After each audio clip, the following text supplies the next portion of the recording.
Welcome back. It's still the newspaper review right here on High Impact Television. We've taken a look at some of the stories making the rounds on the front page of the Punch newspaper. But right now we are being joined by High Chief Darlington Umoru. He's a security expert. Good morning, Chief Darlington Umoru, and welcome to the newspaper review. Good morning. It's good to have you this morning. My pleasure. Yes.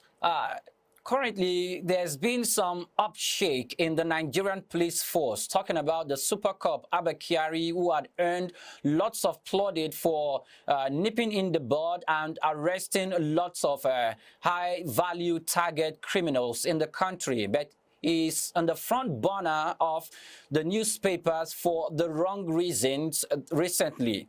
And that has thrown up lots of questions about abuse of the police power. So we would like to consider, how can the Nigerian police be policed so they don't misuse their powers? You have the Police Service Commission. You also have the judiciary. These are basic institutions that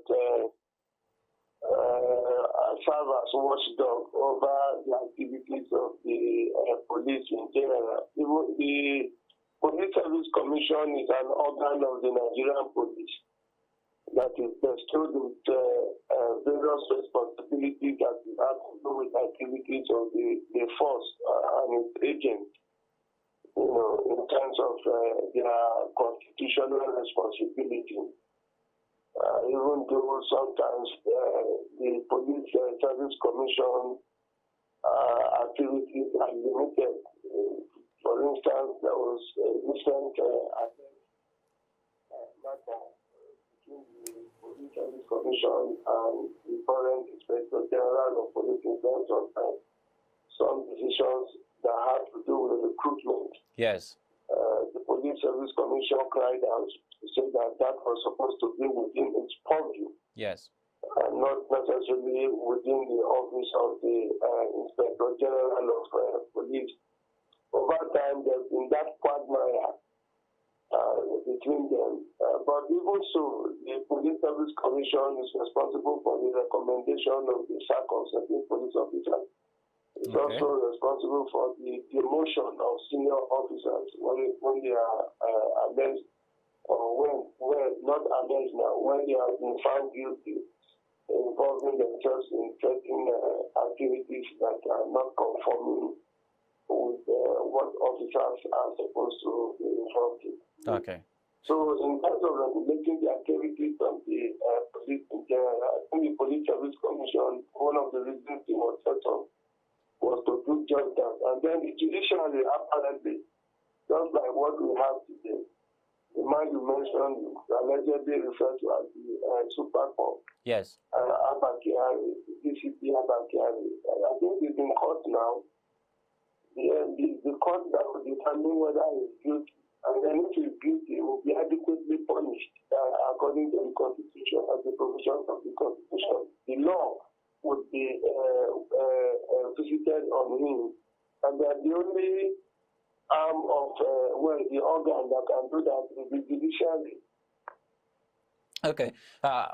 Chief Darlington, let me still, during Abba Kyari's ordeal, before the new crime that is associated with the National Drug Law Enforcement Agency, there was a case that was pending where the United States, the FBI, had issued a warrant of arrest for Abba Kyari after he was mentioned in a fraud case by Hush Puppy, popularly Hush Puppy, known as Raymond Abbas as well. During that time, the Inspector General of Police had actually suspended Abba Kyari.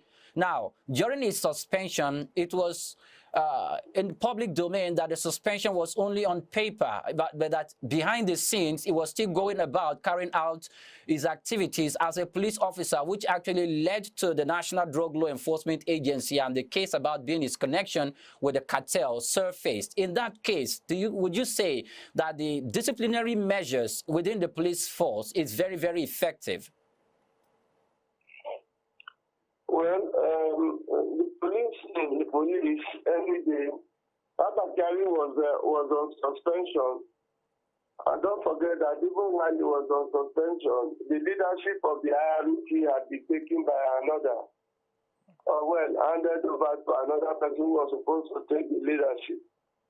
But to our dismay, it's like the officers of the IRT, from what we just saw, we are still very much loyal to Abakari. Having worked with him for a very long time, having recorded huge successes.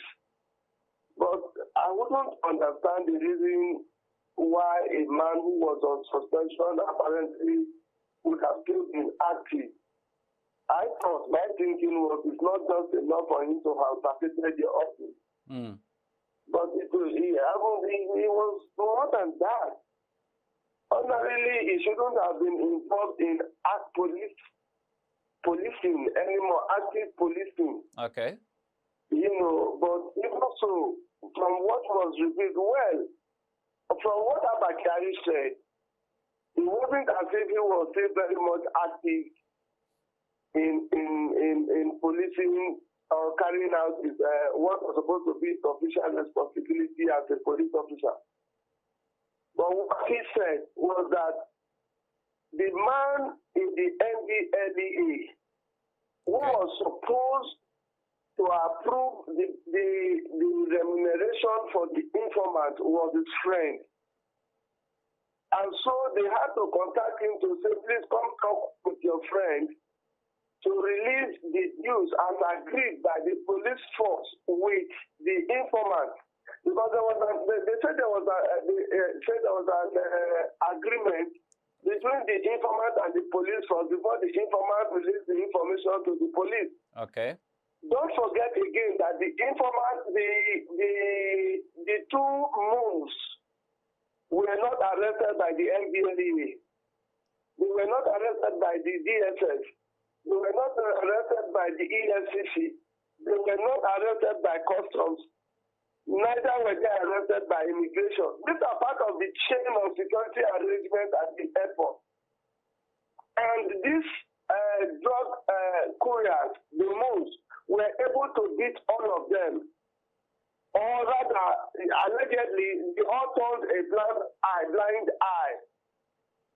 And they were arrested by those the informant gave the information to. Those were men of the FIB and the IRT now. Okay. Like it was a combined team. These were the people who arrested these drug dealers who were now in turn taken and handed over to the NDA. Haven't been interrogated by the IRT men. Okay. Abakari is alleging that he came into the picture not because he was actively working as a police officer, but because, according to him, the oath is sworn to that the man who was supposed to approve the compensation for the informant, the man who the double crosser now, who released the information to the police, the men of the IRO, who eventually arrested those men. Yeah. The compensation was not coming, and they say he was the friend to that man who was supposed to have the NDLA officer who was in charge.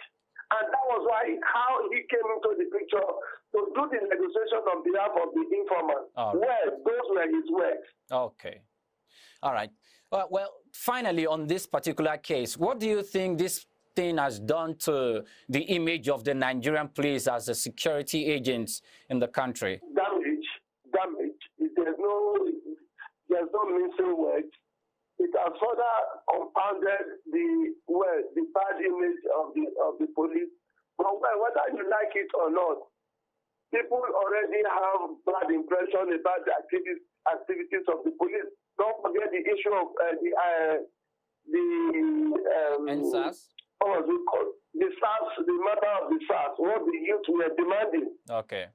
Simply put, it was about a reformation, the restructure of the Nigerian police as a result of the bad image it has recorded. Okay. Having been involved in very serious activities on the wrong side. Okay. So Abakari and his team, being finger. Well, it is up to the court now.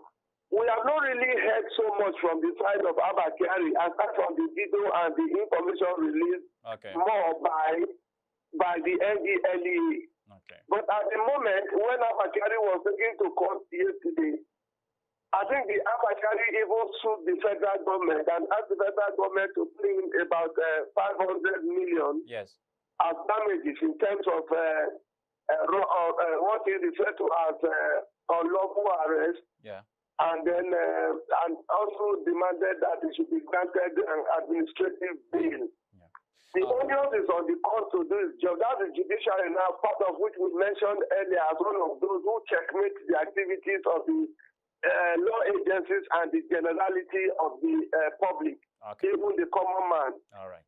But what will come out of this at the end of the day is what now Abba Kyari generally is suffering from what I call public condemnation.